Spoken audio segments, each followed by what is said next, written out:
আসসালামু আলাইকুম রহমতুল্লাহ।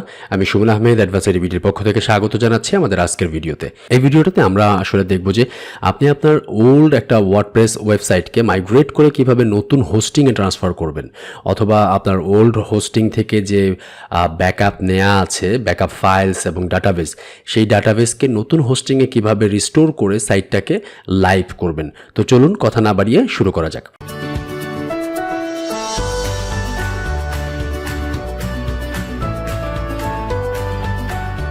যেমন আমি আমার একটা ভাইয়ের একটা ওয়েবসাইট, যেটার নাম হচ্ছে ডেইলি নবকণ্ঠ।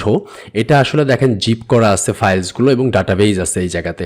তো এইটাকে আমি আসলে এই নেম চিপের যে হোস্টিং, তার নেম চিপ হোস্টিং নিয়েছে, সেইটাতে আমি আসলে ট্রান্সফার করব। তো ট্রান্সফার করার জন্য আমাকে সর্বপ্রথম যে কাজটা করতে হবে সেটা হচ্ছে এই হোস্টিংয়ে ডোমেইনটাকে অ্যাড করতে হবে।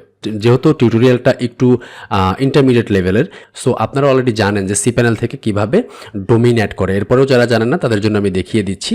সি প্যানেলে ঢোকার পরে এখানে যে ডোমেইন অপশনটা পাবেন, ডোমেইন অপশনে ক্লিক করলাম আমি। ডোমেইন অপশনে ক্লিক করার পরে এখানে দেখবেন যে অ্যাড ডোমেইন নামে একটা কথা আছে, ক্রিয়েট এ নিউ ডোমেইন।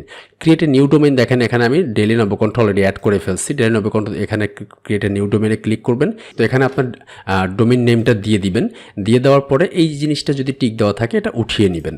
উঠিয়ে নিলে সে এখানে একটা সাবডোমেইন রিকোয়েস্ট করবে। সাবডোমেইনের নিচে এই জায়গাটাতে .com টুকুকে কেটে দিতে হবে। এরপরে এটা হচ্ছে রুট ফাইল। আপনার ফাইলটা কোথায় থাকবে, পাবলিক HTML এ নাকি পাবলিক HTML এর মধ্যে কোনো সাব ফোল্ডারে। যেমন আমি এখানে যেটা করছি, পাবলিক HTML এর মধ্যে ডোমেইনের নামে একটা ফোল্ডার ক্রিয়েট করা হয়েছে, যে ফোল্ডারের মধ্যে ফাইলগুলো থাকবে। আপাতত এটার মধ্যে কিছুই নাই, একদম ফাঁকা। তো এইটা করার জন্য আমাকে যে কাজটা করতে হবে সেটা হচ্ছে, তো এখানে আমার ডোমেইনের নাম ঠিক আছে, ডোমেইনের নেম অ্যাড্রেস যেহেতু বলতেছে already domain is existing in this account, এটা হচ্ছে রুট ফাইল। তো রুট ফাইলের আগে আমি যেহেতু পাবলিক HTML এর মধ্যে রাখবো, আমি এখানে পাবলিক HTML স্ল্যাশ দিয়ে দিব, যাতে করে এই নামে পাবলিক HTML এর মধ্যেই নামে একটা ফোল্ডার ক্রিয়েট হয়। ওকে, আর সাবডোমেইনের ক্ষেত্রে অবশ্যই এটা রাখতে হবে আপনাকে, এবং .comটা কেটে দিবেন।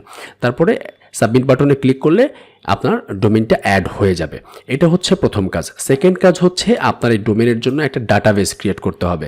ডাটাবেস ক্রিয়েট করার জন্য চলে যাবেন MySQL ডাটাবেস, এইখানে ডাটাবেস উইজার্ডে। তো এখান থেকে গেলে আপনি ডাটাবেস ক্রিয়েট করে নেবেন, একটা ফ্রেশ ডাটাবেস আপনার এই ওয়েবসাইটের জন্য। যে ওয়েবসাইটটা আপনি অ্যাড করতে চাচ্ছেন সেই ওয়েবসাইটের জন্য এখানে একটা ডাটাবেস অ্যাড করে নেবেন। কেমন? তো ডাটাবেস অ্যাড করার পরে ডাটাবেস অ্যাড হয়ে গেছে আমাদের, এবং এই জায়গাটাতে দেখেন আমাদের যে ফাইলটা dailynobokantho.com, এটা কিন্তু একদম ব্ল্যাঙ্ক। তো আমি এখন যে কাজটা করব সেটা হচ্ছে এই যে জিপ ফাইলটা আমার কাছে আছে সেইটাকে আমি এখানে আপলোড করে দিব। আপলোড করে দেওয়ার জন্য আমি এখানে আপলোড বাটনে ক্লিক করলাম। আপলোড বাটনে ক্লিক করার পরে এরকম আসবে। আমি জাস্ট জিপ ফাইলটাকে ড্রাগ করে নিয়ে এখানে ছেড়ে দিব। ঠিক আছে, এটার কাজ হতে থাকুক। এখন আমাকে যে কাজটা করতে হবে, ডাটাবেজের ব্যাকআপটা রিস্টোর করতে হবে। ঠিক আছে, তো ডাটাবেজের ব্যাকআপটা রিস্টোর করার জন্য আমরা চলে যাব হচ্ছে সি প্যানেল থেকে PHP MyAdmin-এ। তো আমি এই ওয়েবসাইটটার জন্য যে ফ্রেশ ডাটাবেসটা ক্রিয়েট করছি সেটা হচ্ছে এটা। ওকে, তো ডাটাবেসটা আমি সিলেক্ট করলাম। এখানে এই ডাটাবেসে আমি আপডেট করব, মানে আমার পুরাতন ডাটাবেসগুলোকে আমি আপলোড করবো এই জায়গাতে। ক্লিক করার পরে আমি চলে যাব ইম্পোর্টে ক্লিক করার পরে চলে যাব চুজ ফাইলে। চুজ ফাইল থেকে এই যে আমার এখানে যে dailynobokantho.com এর ডাটাবেসটা আছে অলরেডি, এই ডাটাবেসটা MySQL, এটা হচ্ছে আপনার 3 মেগাবাইট সামথিং। এটাকে আমি সিলেক্ট করে জাস্ট সিম্পলি ইম্পোর্ট বাটনে ক্লিক করব। এখন অলরেডি কিন্তু দেখেন এখানে আমার ফাইল, জিপ ফাইলটা আপলোড হয়ে গিয়েছে। আমি এখানে ক্লিক করে ব্যাকে চলে যাচ্ছি। ইন দ্য মিন টাইম আমার ডাটাবেসটাও আপলোড হয়ে গিয়েছে। আমার মেজর 2টা কাজ শেষ। ঠিক আছে, তো এখন যদি আমি এটাকে একটু রিফ্রেশ করে যদি আমি এখানে চলে যাই, আবার দেখব যে এখানে আমার জিপ ফাইলটা চলে আসছে।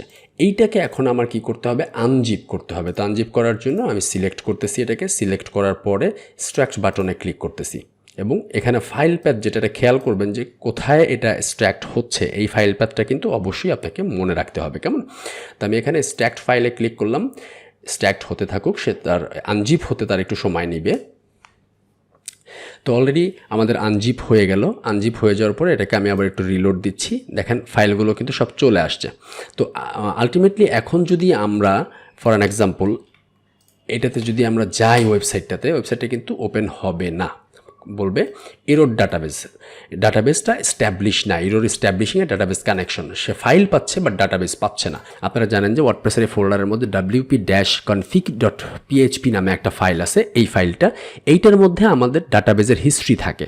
তো এটাকে আমরা রাইট বাটন ক্লিক করে এডিট করতেছি। এডিট করার পরে এই জায়গাতে হচ্ছে আমার ডাটাবেজের নেমগুলো দেওয়া আছে, এটা হচ্ছে পুরাতন হোস্টিংয়ের।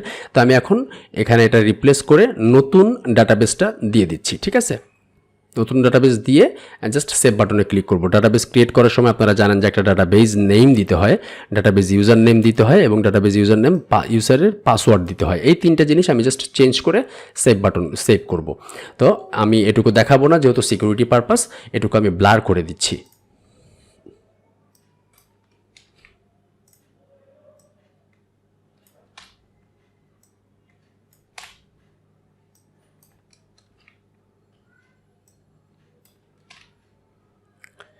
তারপরে যথারীতি এস বাটনে ক্লিক করলাম। এস বাটনে ক্লিক করে আমার কাজ শেষ। এটা এখন আমি আবার একটু রিফ্রেশ দিব, দেওয়ার পরে এইটাকে আমি আবার একটু রিফ্রেশ দিব, দেখা যাক কি হয়। দেখেন আমাদের ওয়েবসাইটটা কিন্তু চলে আসছে, একদম অ্যাজ আসছে। এখানে কোনো সমস্যা নেই, কোনো ব্রোকেন কিছু থাকবে না, একদম সিম্পল, খুবই সিম্পল। এটা যদি আপনার অনেক পুরাতন ওয়েবসাইটও হয়, সেটাও আপনি ইজিলি এইভাবে মাইগ্রেট করতে পারবেন বা ট্রান্সফার করতে পারবেন আপনার পুরাতন হোস্টিং থেকে নতুন হোস্টিংয়ে। তো যাই হোক, ভিডিওটি যদি আপনাদের ভালো লেগে থাকে অথবা ভিডিওটি দ্বারা যদি আপনাদের কোনো হেল্প হয়, তাহলে অবশ্যই ভিডিওটি লাইক এবং শেয়ার করবেন। আর যদি কিছু জানার থাকে অবশ্যই ভিডিওর নিচে কমেন্ট করবেন, আমি চেষ্টা করব আপনাদের উত্তর দেওয়ার জন্য। ধন্যবাদ, ভালো থাকবেন সবাই, সুস্থ থাকবেন। পরবর্তী ভিডিও টিউটোরিয়াল দেখার আমন্ত্রণ জানিয়ে আজ এখানেই শেষ করছি। আল্লাহ হাফেজ, আসসালামু আলাইকুম রহমতুল্লাহ।